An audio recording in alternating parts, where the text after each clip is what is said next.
안녕하세요. 글렌데일 나누리 교회를 섬기는 제영명 목사입니다. 오늘은 마태복음 25장 1절에서 13절 말씀을 통해서 열처녀의 비유를 우리 함께 다뤄볼 텐데요. 이를 통해서 정말로 주님이 가까이 오시는 발자국 소리가 들리는 이때입니다. 넉넉한 준비라는 제목으로 귀한 은혜 나누기를 원합니다.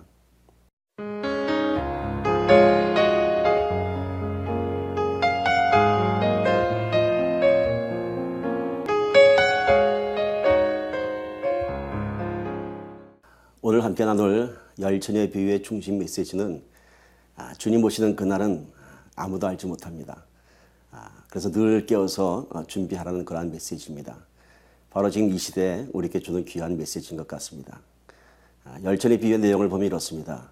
신랑을 맞이하는 10명의 처녀가 신랑 맞을 준비를 합니다. 5 처녀는 등잔불에 기름을 채워서 신랑을 맞이합니다. 또한 5 처녀는 등잔불에 채운 기름 외에 여분의 기름을 더 준비합니다. 그리고 이들이 신랑을 기다리지만은 이날 신랑은 그들이 예상했던 시각보다 훨씬 늦은 시각에 기다리듯이 지쳐 잠이 들었을 때 신랑이 오게 됩니다.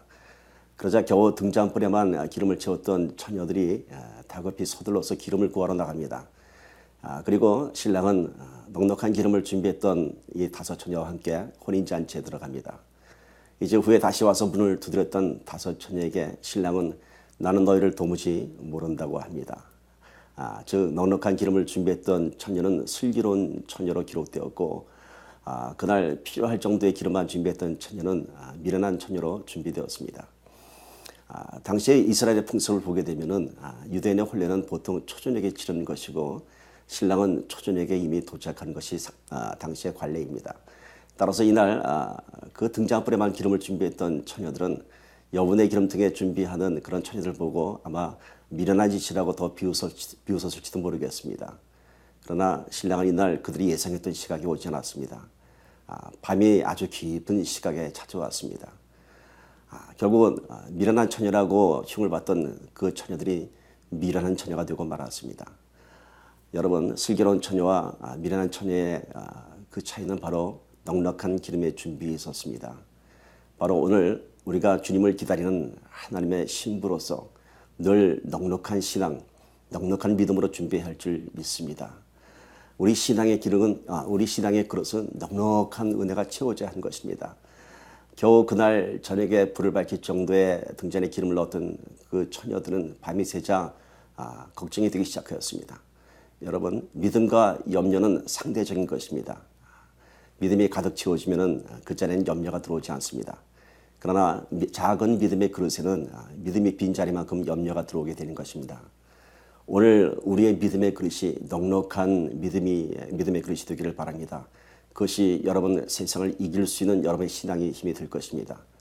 만약 여러분 안에 여러분의 신앙의 그릇이 겨우 그날 하루 불팔길 정도의 기름만 채운다면은 결국 여러분 등잔불에 기름은 꺼져가고 말 것입니다.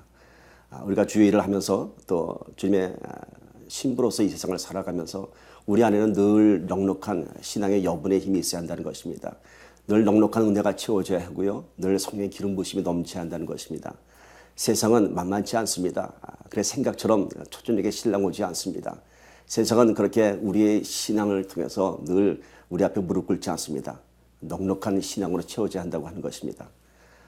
우리의 신앙이 넉넉히 채워지지 않으면은 기름이 떨어지는 등잔불이 이제 기름이 다 타고 심지가 탑니다. 심지가 타면은 그을음이 나고 냄새가 납니다. 그리고 결국은 꺼지게 되어 있습니다. 우리 안에 은혜의 그릇이 채워지지 않으면은 결국 내가 하게 되고 그 안에 나의 인간의 냄새가 나게 되어 있습니다. 그을음이 나고 심지가 타고 결국은 내가 쓰러지고 내가 실족하는 것입니다. 우리 믿음의 사람들은 충분한 하나님의 은혜로 내가 하는 것이 아닌 성령의 능력으로 주의를 감당해야 하는 것입니다. 그것이 바로 주님을 기다리는 슬기로운 처녀들의 모습이라고 하는 것입니다. 오늘 우리 믿음의 현실을 한번 바라봅시다. 여러분은 얼마큼 넉넉한 신앙을 준비하고 계십니까? 여러분이 기도하고 있는 지금 기도의 제목들 쉬운 기도의 제목입니까? 아니요. 어쩌면은 세상 사람들이 보면은 타당치도 않은 기도 제목을 갖고 우리 기도한지도 모르겠습니다. 상식에 벗어난 것들, 죽을 병을 고쳐달라고 그러고 쓰러져가는 기업을 일으켜달라고 그러고 또 이제 막 개척한 교회가 불붙듯이 폭발적으로 부흥하기를 원합니다. 세상의 상식으로 보면은 어쩌면 타당치도 않은 그런 기도 제목인지도 모르겠습니다. 그러나 우리의 신앙은, 우리의 기도는 얼마만큼 준비되어 있습니까? 그 기도를 위해서.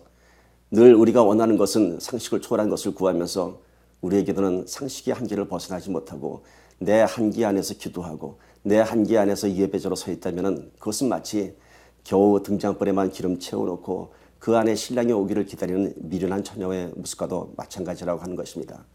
여러분, 신앙의 한계를 초월해야 하는 것입니다. 근육을 만드는 운동을 하는 사람들이 이런 얘기를 합니다. 멋진 근육을 만들기 위해서는 자기의 한계를 초월해야 한다고 합니다. 내가 역기를 10번 드는 것이 내 한계라고 하면은 11개, 12개 들을 때 그때 비로소 안에 지방이 태워지고 근육이 갈라진다고 하는 것입니다. 내가 들을 수 있는 중량이 150파운드가 한계라면은 160, 165파운드 들 때 그때 비로소 근육의 변화가 나타난다고 하는 것입니다. 그러나 내 한계 안에서 운동을 마치면은 반만만 좋아진다고 합니다.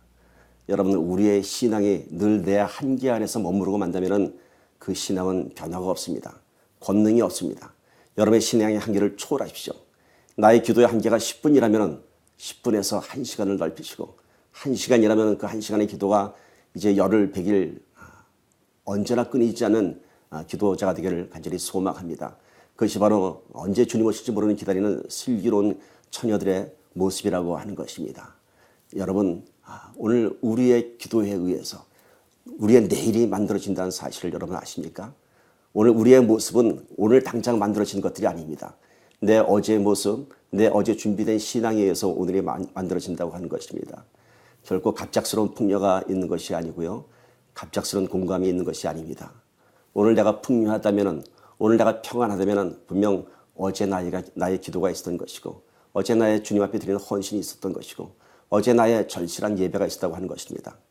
오늘 내가 곤고한다면은 그만큼 내 기도가 내 한계 안에서 머물렀던 것입니다. 여러분, 여러분의 신앙의 목적이 더 넓고 더 높은 곳에 있는 것처럼 여러분의 신앙의 한계를 넓히길 바랍니다. 여러분의 기도가 이제는 그저 하루하루를 살아가는 기도가 되지 않게 하시고 내일을 준비하는 기도가 되기를 바랍니다. 하루를 위한 신앙은 결국 하루 살다가 또 그 다음날을 준비하지 못하는 것입니다. 여러분, 내일을 준비하는 신앙이 되어야 할 것입니다. 신랑은 밤이 새도록 그 다음날 왔습니다. 여러분, 오늘 우리가 주님께 드린 그 모든 헌신들이 내 형편 안에서 하는 것이 아니라 이제는 여러분의 한계를 초월하십시오. 그때 하나님께서 여러분을 귀하게 들어 쓰실 것입니다. 여러분, 오늘 이 열처녀의 비유는 결코 마지막 날을 기다리는 종말론자들을 위한 그런 메시지가 아닙니다. 늘 우리 삶 속에서 주님을 사모하며 주님을 그렇게 기다리는, 간절히 기다리는 신앙인의 모습이라고 하는 것입니다. 미련한 처녀들이 기름을 구해서 왔지만은 문은 열리지 않았습니다. 신랑이 나는 모른다고 합니다. 여러분, 우리가 이 땅에 살아가는 동안 구원의 기회라고 하는 것은 늘 있는 것이 아닙니다. 우리가 육신의 옷을 입고 육신의 장막을 입고 이 땅에 사는 동안만 우리가 구원받을 수 있습니다. 그러나 우리의 날수는 한 날도 보장할 수 없습니다. 내일 하루도 보장할 수 없습니다. 구원이라고 하는 것은 지금 당장 간절한 마음으로 구해야 한다고 하는 것입니다. 여러분, 오늘을 위한 신앙에서 이제 구원을 이루는 신앙이 되기를 간절히 소망합니다. 여러분의 오늘의 신앙의 모습이 이제 여러분의 신앙 안에서 구간되는 것이 아니라 여러분의 자녀들을 위한 기도가 될 것이고요. 이제 여러분의 가정이 세워지면은 여러분의 가정에서 일어나는 그 충분한 기도가 여러분의 공동체 안에 놀라운 기도에 물이 붙을 것입니다. 여러분, 공동체 안에서도, 여러분 교회 안에서도 넉넉한 신앙의 모습으로 여러분의 슬기로운 처녀가 되기를 간절히 소망합니다. 주님 오시는 그날은 아무도 모릅니다. 그러나 주님 오시는 발자국 소리는 우리가 들을 수 있습니다. 구원은 언제나 열려진 것이 아닙니다. 지금 당장 주님 앞에 기름을 준비하며 나아가야 합니다. 오늘 우리 안에 구원이 완성이 되었다면 이제는 구원받지 못한 참으로 죽어가는 영혼들을 바라볼 줄 아는 그러한 슬기로운 처녀가 되기를 바랍니다.